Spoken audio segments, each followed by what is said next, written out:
എന്ന് പറഞ്ഞിട്ട് അവൻ കയ്യിലേതോ കത്തിയെടുത്തിട്ട് ചില ചിലന്ന് അങ്ങോട്ട്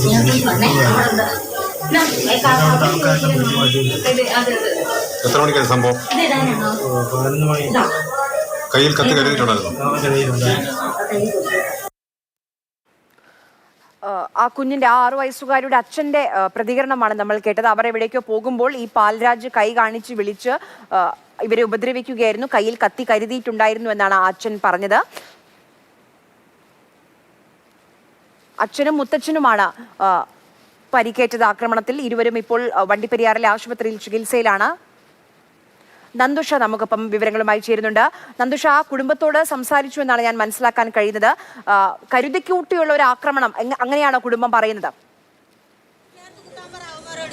മരണാനന്തര കർമ്മത്തിന് ഒരു മരണാനന്തര കർമ്മത്തിന് അവനെയും പിതാവിന്റെ അച്ഛനെയുമാണ് ഈ പറയുന്ന പ്രതി പാൽരാജ് മർദ്ദിച്ചത്.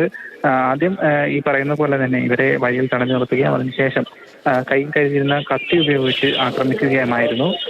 ഈ ആക്രമണത്തിലാണ് പിതാവിന്റെ അച്ഛന് കാലിന് ഗുരുതരമായി പരിക്കേറ്റത്.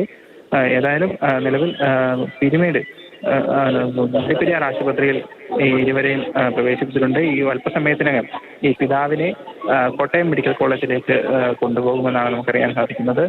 പരിക്ക് ഗുരുതരമാണോ അല്ലയോ എന്നുള്ളത് ഡോക്ടർമാരുടെ പ്രതികരണത്തിന് ശേഷം മാത്രമേ നമുക്ക് കൃത്യമായി അറിയാൻ സാധിക്കുകയുള്ളൂ. ഏതായാലും നിരവധി ആളുകളാണ് ഇവിടെ തടിച്ചു കൂടിയിരിക്കുന്നത്. വണ്ടിപ്പെരിയാറിന്റെ വിവിധ ഭാഗങ്ങളിൽ നിന്ന് അച്ഛനെ കോട്ടയം മെഡിക്കൽ കോളേജിലേക്ക് മാറ്റും എന്ന് പറയുമ്പോൾ അദ്ദേഹത്തിന് വിദഗ്ധ ചികിത്സ ആവശ്യമുണ്ടോ? സാരമായ പരിക്കുണ്ടോ നന്ദു? സ്കാനിങ് ഉൾപ്പെടെയുള്ള കാര്യങ്ങൾക്ക് വേണ്ടിയിട്ടാണ് ഈ അച്ഛനെ കോട്ടയം മെഡിക്കൽ കോളേജിലേക്ക് മാറ്റുന്നത് എന്നാണ് നമുക്കിപ്പോൾ അറിയാൻ കഴിയുന്നത്. ഏതായാലും വലിയ പ്രതിഷേധമാണ് ഇവിടെ ഇപ്പോൾ ഉണ്ടായിക്കൊണ്ടിരിക്കുന്നത്. പോലീസിന് നേരെ ഉൾപ്പെടെ തരത്തിലുള്ള ഒരു പ്രതികരണമാണ് ഇപ്പോൾ ആളുകൾക്കിടയിൽ നിന്നും ഉണ്ടായിക്കൊണ്ടിരിക്കുന്നത്. വലിയ ജനക്കൂട്ടമാണ് ഈ ആശുപത്രിക്ക് പുറകിൽ തടിച്ചു കൂടിയിരിക്കുന്നത്. ആംബുലൻസ് ഉൾപ്പെടെയുള്ള കാര്യങ്ങളെല്ലാം തന്നെ സജ്ജീകരിച്ചിട്ടുണ്ട് അച്ഛനെ കോട്ടയം മെഡിക്കൽ കോളേജിലേക്ക് മാറ്റുന്നതിനായി. ഏതായാലും വലിയ സംഘർഷ സാധ്യത നിൽക്കുകയാണ്. ശരി, ആ ആശുപത്രിക്ക് മുന്നിൽ ഇപ്പോൾ കുറെ ആളുകൾ, ആ പ്രദേശവാസികൾ ഒക്കെ തടിച്ചു കൂടുന്നുണ്ട്. നമുക്ക് കാണാം, അവർ വളരെ ദേഷ്യത്തിലാണ് സംസാരിക്കുന്നത്. എന്തുകൊണ്ട് അവർക്ക് നീതി ലഭിക്കുന്നില്ല എന്നൊക്കെ ചോദിക്കുന്നുണ്ട്.